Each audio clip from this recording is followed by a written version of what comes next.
Grooming gangs 13 ఏళ్ల నుంచి 15 ఏళ్ల మధ్యలో అమ్మాయిల్ని సెలెక్ట్ చేసుకొని వాళ్ళకి నచ్చినట్టుగా గ్రూమ్ చేసుకొని ఇష్టం వచ్చినట్టు వాడుకోవడం. ఇది చాలా డేంజరస్ క్రిమినల్ గేమ్. ఈ గ్యాంగ్స్ కి గ్రూమింగ్ గ్యాంగ్ అని పేరు రావడానికి ఇంకో కారణం కూడా ఉంది. ఏంటిదో తెలుసా? ఇప్పుడు మామూలుగా ఈ ఎర్లీ టీనేజ్లో ఉన్న అమ్మాయిలు కొంతమంది హెల్దీగానే కనిపిస్తారు, కానీ కొంతమంది బాగా బక్క సన్నగా కనిపిస్తుంటారు కదా. అట్లాంటి అమ్మాయిలు చూడ్డానికి హెల్దీగా కనిపించాలి అని చెప్పేసి వాళ్ళకి హార్మోనల్ ఇంజెక్షన్స్ ఇచ్చేటోళ్ళంట. అంటే వాళ్ళని ఫిజికల్గా మెంటల్గా గ్రూమ్ చేస్తారు. అందుకోసమే దీనికి గ్రూమింగ్ గ్యాంగ్స్ అని పేరు వచ్చింది. ఇది మొదలైంది యూకేలో. పాకిస్తాన్, బంగ్లాదేశ్ నుంచి కొంతమంది వచ్చిన ఇల్లీగల్ ఇమిగ్రెంట్ పోరగాళ్ళు బాగా రిచ్ అయిన జూయిష్ అమ్మాయిల్ని, క్రిస్టియన్ అమ్మాయిల్ని, పంజాబీ అమ్మాయిల్ని, హిందూ అమ్మాయిల్ని టార్గెట్ చేసి గ్రూమ్ చేసి వాళ్ళకి నచ్చినట్టుగా వాడుకోవడం. ఎంత దారుణంగా వాడుకుంటారు అనేది ఇప్పుడు నేను చెప్తాను. యూకేలో ఇలాంటి గ్రూమింగ్ గ్యాంగ్స్ టీనేజ్ అమ్మాయిలని రేప్ చేస్తున్నారు, వాళ్ళకి నచ్చినట్టు వాడుకుంటున్నారు అని చెప్పేసి ఎలాన్ మస్క్ ఎన్నోసార్లు అందరి ముందు మాట్లాడడము జరిగింది. అట్ ద సేమ్ టైం ఆయన ట్విట్టర్లో ట్వీట్ చేయడం కూడా జరిగింది. అండ్ ఇప్పుడున్న UK prime minister Keir Starmer 2008 నుంచి 2013 వరకు డైరెక్టర్ ఆఫ్ పబ్లిక్ ప్రాసిక్యూషన్లు ఉన్నప్పటికీ ఎన్నో వందల కేసులు అప్పుడు ఇట్లానే గ్రూమింగ్ గ్యాంగ్స్ రేప్ చేస్తున్నారు అమ్మాయిల్ని అని వచ్చినా కూడా, అంటే వాళ్ళ సొంత దేశం అమ్మాయిల్ని చాలా హింస పెట్టి రేప్ చేస్తున్నారన్న కేసులు వచ్చినప్పటికీ కేవలం ఓట్ల కోసం మినిమం ప్రాసిక్యూషన్ కూడా చేయలేదు అని చెప్పేసి ఎలాన్ మస్క్ ఆరోపించారు. ఈ గ్రూమింగ్ గ్యాంగ్ ఆపరేషన్స్ ఎట్లుంటాయి అంటే, ఫస్ట్ ఒక గుడ్ లుకింగ్ మంచిగా బాగా పైసలు ఉన్న అమ్మాయిని సెలెక్ట్ చేసుకుంటారు. అది కూడా 13 to 15 ఈ ఎర్లీ టీనేజ్ అమ్మాయిలు ఎవరైతే ఉంటారో వాళ్ళని టార్గెట్ చేస్తారు అన్నట్టు. సో ఇప్పుడు వాళ్ళేమో బాగా రిచ్ అండ్ గుడ్ లుకింగ్ కదా, మరి వీళ్ళేమో ఇమిగ్రెంట్స్, వీళ్ళ దగ్గర అన్ని పైసలు ఉండవు. సో వీళ్ళందరూ గ్యాంగ్ అంతా ఏం చేస్తారంటే, ఫస్ట్ డబ్బులన్నీ ఒక దగ్గర వేసుకొని ఎవరైతే వాళ్ళ దాంట్లో ఉన్న బెస్ట్ లుకింగ్ అబ్బాయి ఉంటాడో వాడికి స్పాన్సర్ చేస్తారు అన్నట్టు. అంటే ఇప్పుడు వాళ్ళ స్థాయికి తగ్గట్టుగా వీనికి ఏదైనా కాస్ట్లీ బైక్, కారు రెంట్కి ఇప్పించి ఆ అమ్మాయి ఫర్ ఎగ్జాంపుల్ ఇప్పుడు ఏదైనా టెన్నిస్ క్లబ్కి పోతుంది, లేకపోతే ఏదైనా యోగా క్లాస్కి పోతుంది, లేకపోతే ఒక జిమ్కి పోతుంది. అంటే వాళ్ళ పేరెంట్స్ నుంచి దూరంగా అమ్మాయి సింగిల్గా ఎక్కడికి పోతుంది అని అబ్జర్వ్ చేసి అక్కడ మెంబర్షిప్ ఇప్పించి ఈ అబ్బాయిని అడిగి పంపుతారు అన్నట్టు.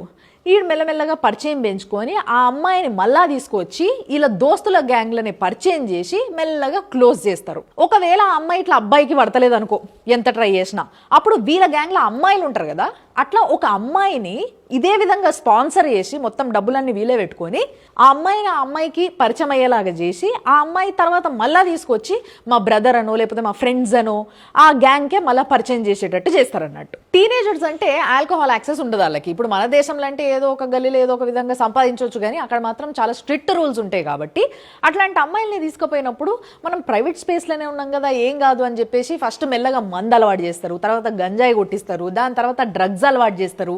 మొత్తం ఈ మత్తులో పడి ఉన్న ఆ అమ్మాయి పైన మల్టిపుల్ చేసి అవన్నీ కూడా రికార్డ్ చేసి ఆ అమ్మాయి పేరెంట్స్ని అందరినీ బ్లాక్మెయిల్ చేసి పైసలు గుంజుతారు. వాళ్ళను పెట్టే టార్చర్ ఎంత ఎక్స్ట్రీమ్ వరకు వెళ్ళిపోతుంది అంటే ఏదో రోజులకి నెలకి అంకితం అయ్యేది కాదన్నట్టు. ఎన్ని సంవత్సరాలైన ఆఖరికి వాళ్ళకి పెళ్ళిళ్ళు అయిపోయి పిల్లలు పుట్టినాక కూడా ఎప్పుడు రమ్మంటే అప్పుడు పోవాలి, ఎప్పుడు ఏం చేయమంటే అది చెయ్యాలి, డబ్బులు ఇవ్వమంటే డబ్బులు ఇవ్వాలి, లేదని జర్ర రివర్స్ మాట్లాడినారు అనుకో మొత్తం నీ ఫోటోలు వీడియోలన్నీ బయట పెట్టేస్తాం అనేసి వాళ్ళని బ్లాక్మెయిల్ చేస్తారు. ఇట్లా చేయడం వల్ల చాలా మంది దేశాన్ని వదిలిపెట్టేసి స్విట్జర్లాండ్కో, జర్మనీకో, యుఎస్కో ఎక్కడికో వెళ్ళిపోయి అక్కడ సెట్ అయిపోతే ఆఖరికి అక్కడున్నా కూడా వాళ్ళని వదిలిపెట్టకుండా వాళ్ళ పార్ట్నర్స్కి ఈ వీడియోస్ ఏవైతే ఉన్నాయో అవన్నిటిని షేర్ చేసి బ్లాక్మెయిల్ చేయడం మొదలు పెడతారు. వీళ్ళ బతుకు ఎంత హీనంగా అయిపోతుందంటే, ఎంత టార్చర్ పెడతారంటే వీళ్ళని. జస్ట్ ఒక చిన్న ఎగ్జాంపుల్ చెప్తాను నేను. సడన్గా ఏదో ఒక అన్నోన్ నంబర్ నుంచి ఒక లొకేషన్ వస్తుంది, ఒక ఫోటో వస్తుంది, నువ్వు పోయి వాళ్ళతో వండుకో అంటారు. వీళ్ళు పోవాల్సిందే, లేకపోతే మళ్ళీ ఈ టార్చర్ మొదలవుతుంది. సో ఇట్లా భయపడిన వాళ్ళు ఎంతోమంది. నేను చెప్తున్నా కదా, ఒక్కసారి మీరు గూగుల్కి పోయి గ్రూమింగ్ గ్యాంగ్స్ ఇన్ యూకే అని కొట్టుండ్రి, ఎన్ని వందల కేసులు, ఎంతమంది విక్టిమ్స్ ఉన్నారో మీకు ఆడ మొత్తం లిస్ట్ వస్తుంది. కానీ అరెస్ట్ అయ్యే కల్ప్రిట్స్ మాత్రం కొంతమందే, వాళ్ళు కూడా చాలా ఈజీగా బయటకు వచ్చేసేస్తారు. మీకు గుర్తుందా, ఇంతకుముందు కూడా మనం 1-2 వార్తలు చెప్పుకున్నాం ఇట్లనే యూకేలోనే. అది కూడా ఇట్లా ఎవరో మైనర్ అమ్మాయిల్ని ఇట్లా రేప్ చేసిన ఒక ఇమిగ్రెంట్ అని చెప్పంగానే పాపం అది వాళ్ళకి కల్చర్ డిఫరెన్స్ అంతే, వాళ్ళు ఇంకా ఇక్కడ కల్చర్కి అడాప్ట్ అవ్వలేదు, వాళ్ళ దగ్గర ఇట్లా చేయొచ్చు, అది లీగలే అక్కడ, ఇక్కడ ఇల్లీగల్ అని వాళ్ళకి తెలియదు అని చెప్పేసి సింపుల్గా కేసులు కొట్టి పారేస్తారు. ఇంత గలీజ్గా వాదిస్తారు అక్కడున్న అడ్వకేట్లు. ఇప్పుడు ఈ గ్రూమింగ్ గ్యాంగ్ అనే దరిద్రము ఎలాన్ మస్క్ భయపడ్డట్టుగానే యుఎస్కి పాకింది, ఇండియాకి పాకింది, ఆఖరికి హైదరాబాద్లో కూడా జరుగుతున్నాయి.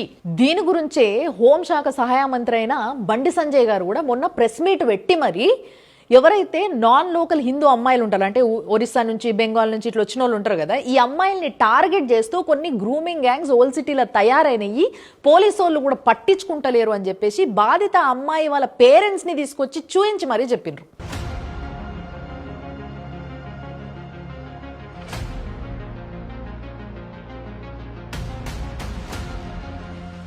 నిన్న జరిగినటువంటి సంఘటన వీళ్ళ అమ్మాయి. हमारा बच्ची को हॉस्पिटल लेके जा रहे थे तो माइंड कुछ खराब है बोल के हम हॉस्पिटल लेके जाने का एक बच्चा गाड़ी लेके ठहरा हमारा सामने से उठा के लेके जा रहे थे तो हम पुलिस कंप्लेंट करे. वो बच्चा को पकड़ लिए. वो पता नहीं चल रहा कहाँ से क्या कर रहे नहीं कर रहे, क्या नशा दिला रहे क्या कर रहे. हम लोग बहुत पुलिस स्टेशन में गए, कंप्लेंट दिए, कोई कुछ नहीं हुआ. तो इसलिए सब खाने आए जरा हमारा हेल्प करो बोल के ये सब हमारा హెల్ప్ కరే. చూసిరు కదా ఆ వీడియోలో, అంటే డ్రగ్స్కి ఎంత అడిక్ట్ అయిపోయినరు అని అంటే పిల్లలు చూసిరు కదా, పేరెంట్స్ నుంచి కూడా తప్పించుకొని వాడు కనిపించగానే టక్కున పోయి బండి ఎక్కేసేస్తున్నారు. పేరెంట్స్ కూడా లెక్కలు కనబడతలేరు అన్నట్టు అట్లా అయిపోయింది. ఇప్పుడు ఈ ప్రాబ్లం మూసి అవతల ఉంది, తర్వాత మూసి యువతలకు వస్తుంది, తర్వాత స్టేట్ అంతా కూడా వాగుతుంది. మన పోలీసు వాళ్ళు పట్టించుకోకపోతే ఈ విషయంలా హిందూ అమ్మాయిల గతేందో ఒకసారి ఆలోచించండి. ఆదిల్ అలియాస్ అజీజ్ వీని గ్యాంగ్ లా దాదాపు 30-40 మంది కంటే ఎక్కువ మంది వీని గ్యాంగ్ లో ఉంటారు. వీళ్ళంతా కూడా ముస్లిం యువకులు. వీళ్ళందరూ కూడా ఫస్ట్ ఒక అమ్మాయిని ట్రై చేశారు. తక్కువ డోస్ తో డ్రగ్స్ తో కూడా చాక్లెట్ ఇచ్చారు అమ్మాయికి. ఆ అమ్మాయిని 6 days ఎత్తుకపోయి అమ్మాయికి డ్రగ్స్ అలవాటు చేసి ఇంకా తెలిసి ఏం చేస్తారో తెలుసు. వాళ్ళ పేరెంట్స్ పోయి పోలీస్ కంప్లైంట్ ఇస్తే పోలీసులు పట్టించుకోలే. ఎఫ్ఐఆర్ చేస్తారు. ఎఫ్ఐఆర్ చేశాక 4 days తర్వాత తిప్పి లాస్ట్ కు 4 days తర్వాత వాడంతా వాడుకొని వచ్చి పోలీసుల దగ్గర వదిలిపెట్టి పోతాడు. ఆ అమ్మాయి దాదాపు 9 మంది అమ్మాయిల పేరు చెప్పింది, కానీ వ్యక్తిని అరెస్ట్ చేయరు. మీ అమ్మాయి మీకు వచ్చింది కదా, అమ్మాయిని ఏం చేయలేదు కదా, మీరు ఏం మాట్లాడకండి. మీరేమన్నా మాట్లాడితే వాళ్ళు వచ్చి మళ్ళీ ఆయన అమ్మాయిని చంపుతారు. ఇది ఎవరు చెప్తారు? ఇది పోలీసులు చెప్తారు. ఇది బండి సంజయ్ గారు చెప్పారు కదా, విన్నారు కదా మీరు. అమ్మాయి కనిపిస్తలేదు అని పేరెంట్స్ పోయి కంప్లైంట్ చేస్తే పోలీసులు వస్తుంది, ఎక్కడ పోతుంది, మేము ఎతుకుతున్నాంలే, వస్తుంది, ఎక్కడ పోతుంది, ఎవరన్నా అబ్బాయి కనిపించుంటే వెళ్ళిపోయి ఉంటుంది, వస్తుందిలే అని చెప్పడము.